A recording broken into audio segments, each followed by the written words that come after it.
this video, I'm going to be discussing the pros and cons of trucking and my experience. I've been driving for 3 years. I have a Class A CDL, and I feel I have enough experience to be able to give my opinion. So now, pro number one is that you have a high earning potential. Drivers like owner and operators, they make a lot of money depending on what type of freight they carry, how far they go, whether they do long haul, and whether you have endorsements. You have the hazmat, tankers, doubles and triples, and what's the other one? And I don't know about passengers. Passengers is like school bus, so that's Class B. But yeah, you have a high earning potential. Like, you can make over 100 grand a year depending on what company you work for, what type of freight you carry.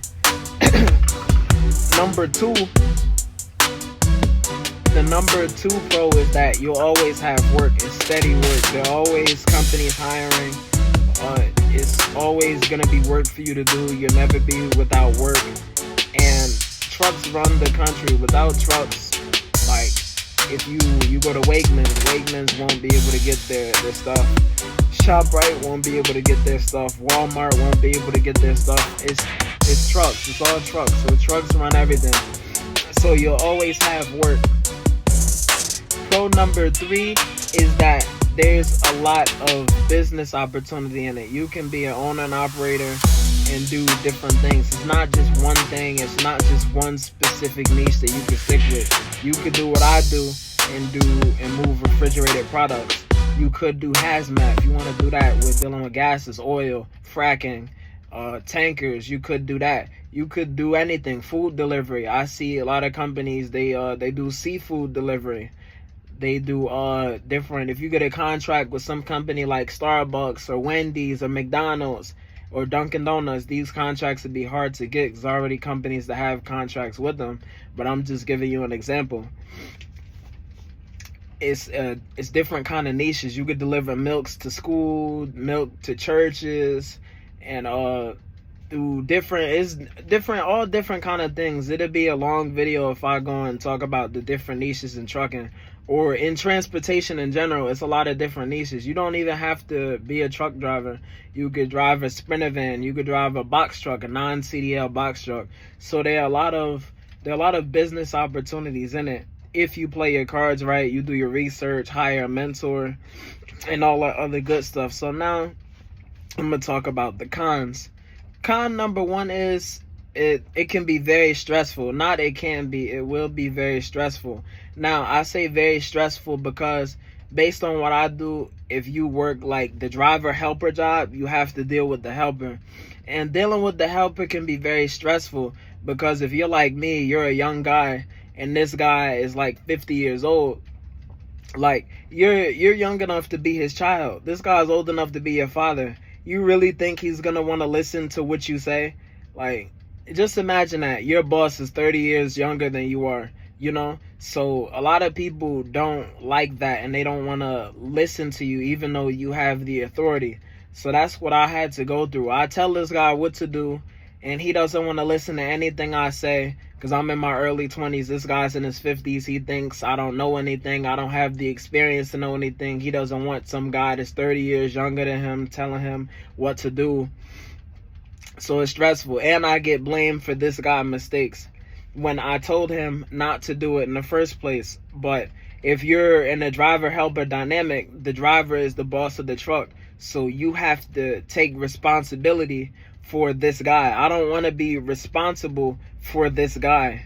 I feel I shouldn't have to keep chasing some grown man around trying to make him do his job or be his babysitter. But it is what it is if you get a driver helper type of scenario.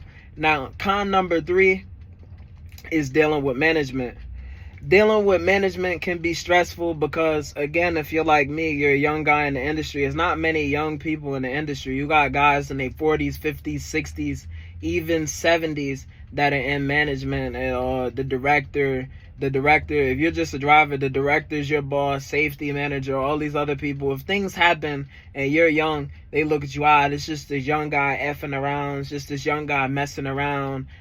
He's young. He doesn't know anything. He doesn't know what he's talking about. So it can be a struggle because you're not really heard. People don't want to listen to you. They think because you're young, your opinion doesn't matter, or how you feel doesn't matter, or what you think doesn't matter, or you don't have the experience in life to know anything. When this guy doesn't know me, and he doesn't know what experiences I've had in life. Just because a person is young, you don't know what experiences they had. You don't know if they've experienced a certain thing. So, in my opinion, someone who doesn't know you can't say you don't know something because of your age. That's not right. You don't know me. How can you say that? So, that's another con.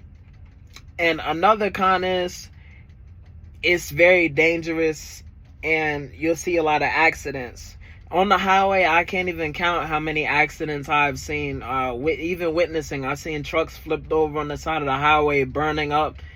I was driving on the turnpike, and like 3 o'clock in the morning, I saw a car rolling down the highway in flames. I don't even know if anybody was in it. The car was just rolling down the highway, just in flames. I seen some pretty wild things driving over the road. Trucks flipped over in the ditch. I done seen people passed out in their car, and the fire department had to come and cut them out of their car. So it can be very dangerous. So I advise you to stay up on your pre-trip inspection. Make sure you're as solid as you can and the truck is as good as possible before you pull out. God forbid, you don't want anything tragic to happen. We all want to get home to our families, you know. You all want to get home safe and sound. You want to make sure you're getting sleep so you don't have these things happen to you. Because a lot of these things happen because the driver is not know if he's getting sleep. That's why DOT's down on these regulations with hours in the logbook, because they don't want people falling asleep behind the wheel and causing tragedies. And that's to be understood. It makes sense, you know. If this guy isn't getting any sleep, he shouldn't be behind the wheel, you know. It makes sense. So those are my pros, those are my cons. If you have experience, let me know what your experience is. If you agree with my pros and cons. If you disagree, let me know in the comments, and I'll be back at you with another video.